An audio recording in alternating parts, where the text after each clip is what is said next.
үзэгч та бүхэн сайн мэдж байгаа цэцэрлэг үзсэн цэцэрлэг хүрээлэн дээр өглөө болгон үнгүү фитнесийг хийж байгаа. За энэ хүү үнгүү фитнесийг багшилж зааварчилгаа өгж явж байгаа олон улсын хэмжээний мастер багш дасгалжуулагч Саруулаг өнөөдөр манай студид ирсэн байна. Өглөөний мэндийг хүргэе. Өглөөний мэнд хүргэе.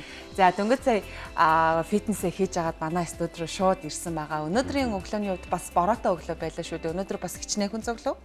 Бороотой өдөр ихэд бид нэр ерөнхийдөө бол нэг 700-аас 800 хүн өглөө болгоно цугларч идэг байгаа. Өнөөдөр нэг 250 орчим хүн рүү тэр хавцаа ирэх шиг боллоо. Гэтэ бас бороотой одоос нэг үе бодвол намрын ихэнх сар эхэлж гисэн өглөө бас харанхуй байгаад шүү дээ. Тэгсэн ч гэсэн бас 250 хүн өнөөдрийнхөө өөрийнхөө эрүүл мэндийн төлөө дасгалаа хийх гэж гарч ирсэн байна шүү дээ. Харин тийм манайхан үнэхээр бахармаар байгаа. Монгол хүмүүс маань айгүй их өөртөө анхаарал тавьдаг болсон байна. Сэтгэл хангалуун байна. Үнгүү фитнесийг ер нь хизээнээс эхэлсэн бэ? Одоо ер нь хэр хугацаанд өрнөцсөн байна вэ? Үнгүү фитнесийг ерөнхийдөө нэгэд 3 сар болж байна. Тогтмол үзэлтийн тоо 100,000-аас өдөрт 500 мянга хүртэл үзэж байгаа. Лайв хэлбэрээр. За тэгээд одоо өглөөд хамт хийдэг хүмүүс гэх юм бол хамгийн дээд нэг 800. Одоо ерөнхийдөө бол 1,000 хүрчих байх гэж бодож байгаа. Талбай дээр. За тэгээд ерөнхийдөө хажуугаар нь болохоор хоолны одоо тийм болонгуудтай үйл ажиллагаа бүр илүү гоё тогтвортой болохгүй л хичээж байна. Одоо ингээд анх 3 сарын хугацаанд хүмүүстэй ингээд хамтдаа үнгүү фитнесээ чи өглөө болгон дасгалыг хийсэн байгаа. Анх одоо ингээд дөнгөж үнгүү фитнес хийгээд одоо фэйсбүүкээр сошиалаар урайлгаа ингээд цацаад явсан юмхүү анх ер нь хэдэн хүн хамгийн ихний өдөр цугулсан бэ? Одоо бас 700 800 болтлоо өргөцсөн байх шүү дээ. Эхний өдөр болохоор манай шавнар маань явсан байдаг. Энэ дэр хөл бүгд л батар бидний явлаа гэж явсан. 7 8 л хийсэн шүү. Тэгээ маргааш нь би өөрөө очиод тэгэл өдөр айгүй хэрэг мэдсэн 100 муу гараад 50 100 айгүй хэрэг мэдсэн хүмүүс маань. Хүмүүсээс нэг үе бодвол өглөө эрт босоод эрүүл мэндэд маш их анхаардаг болчихсон байна. Одоо ингээд 3 сарын үр дүн ер нь ямар байсан бэ? Анх одоо ингээд тогтмол 3 сар явж байгаа хүн байгаа юу? Та бас энэ үр дүнгийн талаар танилцуулаач. Таныг дагаад энэ дасгал хийж байгаа хүмүүс бас жингээ хасах, эрүүлж их магадгүй уужиг өвчнөөсөө салсан ч тийм хүмүүс байгаа. Манайх болохоор ерөөхдөө жин хасж байгаа хүмүүсийн килограмм нь тооцож болохгүй юм байлээ. Сард одоо тэдэн тонн тийм 5 тонн өөх хассан байна тий. Ингэж ярих юм бол үнгүү биднээс зохих юм байлээ. Яг л бид нар бодож үзсэн. Тэгэд манай зорилго гэх юм бол Монголын баялаг гэх юм бол монгол хүн өөрөө монгол хүн үнцэнтэй байх ёстой, монгол хүн эрүүл байх ёстой, монгол хүн идэж уудгаа мэдэх ёстой, монгол хүн өвдөхгүй байх ёстой, уртдаа наслах ёстой тийм. Энэ бүхэн дээр үнслэж бид нарыг яг гаргасан байгаа. За дээрээс нь болохоор дэлхийн нийтээр вирус тарцсан байна. Энэ хэцүү цаг нөхцөлд яагаад монгол хүмүүс зүгээр л нэгнийхэнтэй тусалж болдог юм бэ? Яагаад мэддэг юм уу зүгээр үнгүүгээр бид нар яагаад заагаад өгч тийм сэтгэлтэй байж болохгүй юм бэ гэсэн тэр үндслээр л тийм хайран дээр тулгуурлаж гарчсан байгаа. За тэгэд үрдэн маань гэдэг юм бол мэдээж маш гоё байгаа. Олон хүн цуглараад за дээрээс нь лайваар гадаад дагаад монголчууд солонгостойгоо тэгээ хаавс нь алиск төрөл монголчууд байна тэнд. Тэд нар дагж ирж байна. Японочд дагж ирж байна. Японы бүр Япон үндэстэй өөрөө өвөө эмээнэр маань дагж ирж байгаа. Япон хүмүүс гэсэн үг. Америкт бас дагж ирж байгаа. Үйлдвэр юм эцэд нь өглөө ингээд лайв тавьчаад дагаж дасгалыг тэр үйлдвэрийн нэг одоо 100 200 хүн байт юм уу тийм бүгдээрээ дагаж хийж байгаа тийм бичлэгээ явуулж байсан надад. Тэгээд тэгэхээр маш гайгүй үр дүнтэй юм бол дасгалчудаа л гэж бодсон шүү дээ.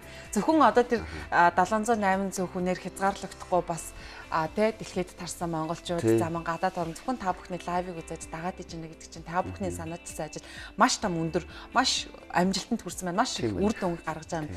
Ер нь яагаад энэ үнгүү фитнесийг бүр анханаас нь заа өдөлөө тэ танаа баг хамт олон ингээд үнгүү фитнесийг ингээд явуулъя гэсэн тийм санаачлагыг ер нь гаргасан юм бэ? Би хятадд легоноор тамирчин гаргаж ирсэн байсан.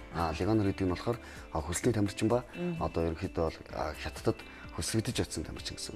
Тэгэхээр тэнд нь ямар ч таа вэ гэхээр хамгийн гол нь одоо бид нар чи хятад руу уул уурхаага нүүрсээ хаа газраа зардаг бол тамирчин хүмүүс яадаг вэ гэхээр хөсөө урсгаж тэндээс ёон олгож гэр бүл рүү оруулж Монгол руу хөрөнгө оруулалт хийдэг байхгүй. Тэргээр очсон байжгаад тэнд би одоо багийнхантайгаа танилцсан. За тэнд очиод бид нар хятадд энэ үйл ажиллагааг явуулаад эхэлж идэл яг энэ өвчин гарч ирээд тэгэд наашаа орж ирсэн байгаа. За орж ирчээд ерөнхийдөө бид нар харж байхдаа тэнд амьдарч байгаад энд амьдарч байсан орчин маань шал өөрөөлж эхэлж байгаа. Тэнгууд л яагаад хүмүүс их стресстэй байна, яагаад их бухимдалтай байна, яагаад их харилттай байна, яагаад их юм хэцүү байна гэд бүх үндслийг аваад утсан. Хамгийн их тулгуурлаж авч утсан зүйл гэдэг юм бол монгол хүний насжилт байсан.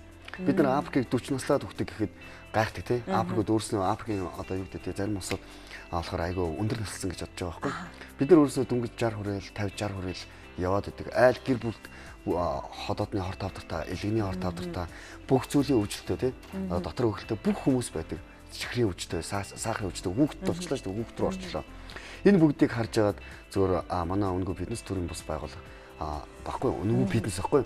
Бид нар юу асан гэхээр яг энэ бүгдэд зөв туслах ёстой байна. Бид нэр одоо тий нийгмийн хариуцлага хүлээх ёстой. Энэ дээр үндэслээд хүмүүс зөвхөн үнэн сэтгэлээсээ хамтъя гэсэн байдлаар орсон байгаа. Тэгээд ч ерөнхийдөө бол одоо монгол хүмүүс маань нэг нэгэндээ нэг нүүдэл болж явах цайгаа бариад тавхтаа ааруулаа бариад ирдэг зан уламжлал бидний өвд байсан шүү дээ. Тэр бүгд яг энэ цагт илэрх ёстой гэдгийг л ойлгосон байна. Тата байгаа. Маш олон хүн. Гэхдээ талбай дээр зөвлөж байгаа 1000 2000 хүн бол зүгээр л нэг хумсын зайны төдий. Цаашдаа бид нар яадаг гэхээр хамгийн дээд нь бид нар өдөрт 500-аад мянга 600 мянган хүнд хүргэж чадчихсан байна. Тэгэхээр маш их цар хүрээ авсан байна. За тэгээд дээрээс нийтийн бие дамирт хөгжих хэрэгтэй. Нийтийн бие дамир гэхээр л манайх хужаа нар хятадууд гадаа гудамдаа бүжгэлдэг гэдэг. Тэд нар чи биднээс урт наслаад байна. Биднээс илүү их хийгээд байна тий. Гэхдээ яг энэ одоо шавар байшин баригдсан нөхцөлд бид нар нүүдэлчин байхаас болоод эхэлчихлээ шүү дээ. Сууршимж болоод эхэлчихлээ шүү дээ. Энэ нөхцөлд бол бид нэр яах ёстой вэ гэдэг юм бол бид нар хамгийн гол нь бас хөдөлгөөнтэй хэрэгтэй гэдгийг л ойлгочихсон байна. Хамгийн тэг хөдөлгөөн биш юм байна бас.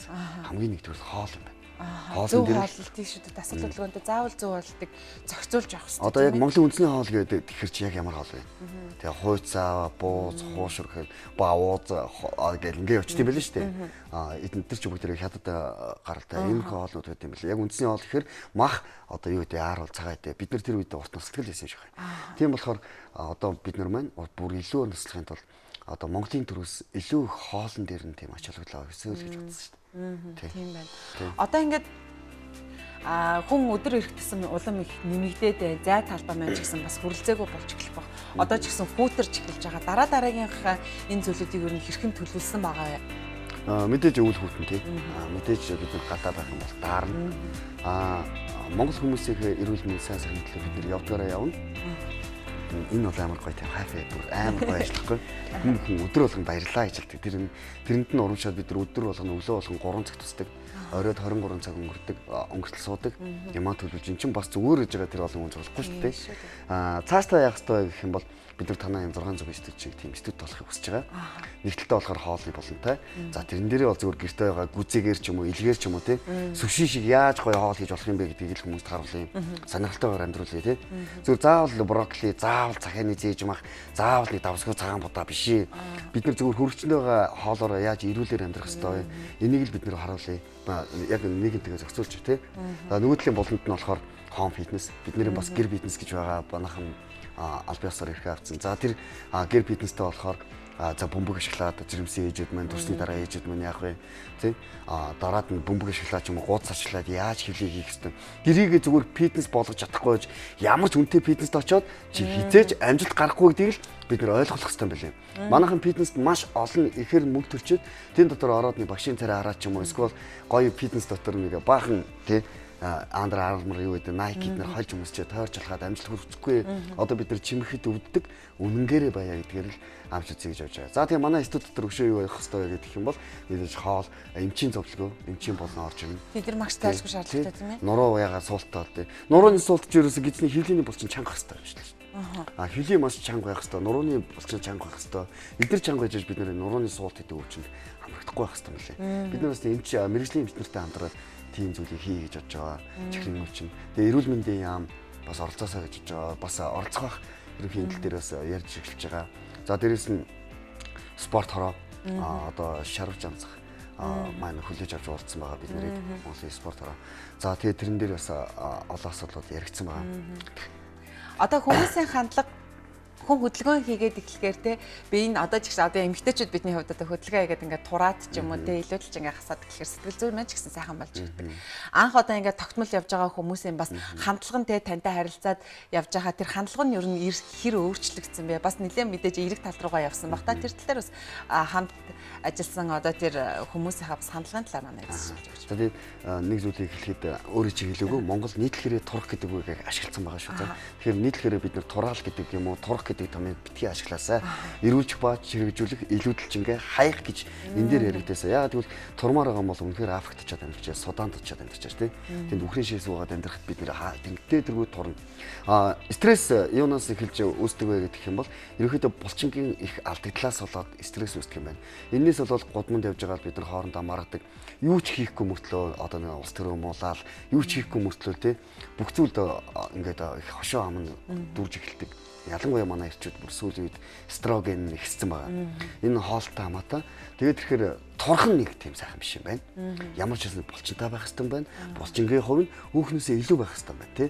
Яг ингэж бид нэр амьдрал тэнцэх юм байна гэдгийг л ойлгох хэрэгтэй юм байна. За тэгээд одоо хандлагын талаар гэдэг юм бол манай хүн ер нь өдөрт нэг 30-аас цагаас цаг 30 минут дасгал хийгээд тэгэхээр хүний аж аргалын гарма өөр ирэхгүй ялгарч эхэлдэг. Аж аргалын гарма хоёр тал дээр ялгарна л да. Баасан гаргийн хоёроо ялгарна тий.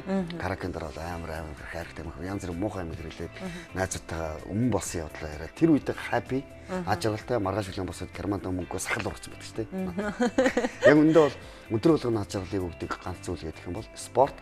За спортоор хүн маш гоё бие эрүүл болох ба сэтгэл санаа сайхан болдог байгаа. За тэгээд ер нь монголчууд маань спортоор хичээлээсээ тий гэх юм бол стрессгүй байна. Булчин, уурга, кальц эдгээр нэг зэг тогтолцдог. Ерөнхийдөө бол хитрхийг тураад ирэх юм бол бас одоо нүд хөөрөх ч юм уу, үс унах ч юм уу уургийн алдагдлалд орно. Энээс болж стрестэнд ордог. Хитрхийг таргалах юм бол одоо жирэмсэн болдгоо ч юм уу, одоо хүүхдээ болж чаддгүй ч юм уу, эрэгтэй хүмүүс нь им гормон их ялгардаг. Ингээ гизсэн урагш ингээ явцсан эрэгтэй хүмүүс айгу шалчгаар тийм зам гараад идэг байхгүй. Яагаад гэхээр булчингийн хувь бага өөхний хувь нь ихсээд ирэхээр эстроген ба им гормон илүү ялгаж өгдөг. Тэгэхээр манайх Монголын баялаг бол монгол хүн өөрөө юм байна. Тийм болохоор монгол хүнийхээ эрүүл мэндэд, монгол хүнийхээ эрүүл амьдралд бид нэр санаа зовж эхлэх хэрэгтэй байна. Гэтэ бид чаднаа. За баярлалаа. Өнөөдөр манай зочин студид олон улсын хэмжээний мастер дасгалжуулагч багш Саруул Бат ирсэн. Өнөөдрийн бас бидний урилгыг хүлээж авч хоёуланд нь маш багахан цаг байсан учраас гэхдээ энэ хугацаанд хоёулаа хүмүүстээ маш хэрэгтэй мэдээллийг өгч чадлаа. Өгч чадсан.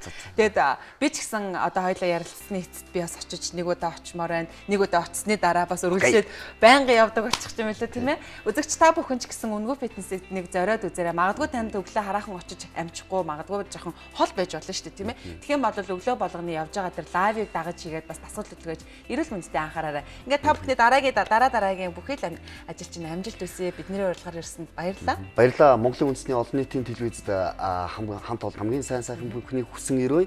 Тэгээд эцэст нь зүйлд хэлээд ирэхэд Монгол хүн бүхэн чаддсан байна. Бид нэр эвлэж нэгдэж чаддсан байна. Нэгдэхдээ хамгийн сайн сайхны төлөө нэгдэж чадах юм байна гэдгийг би ойлголтыг авч чадсан. Айл бүхний гэрд аз жаргал байг.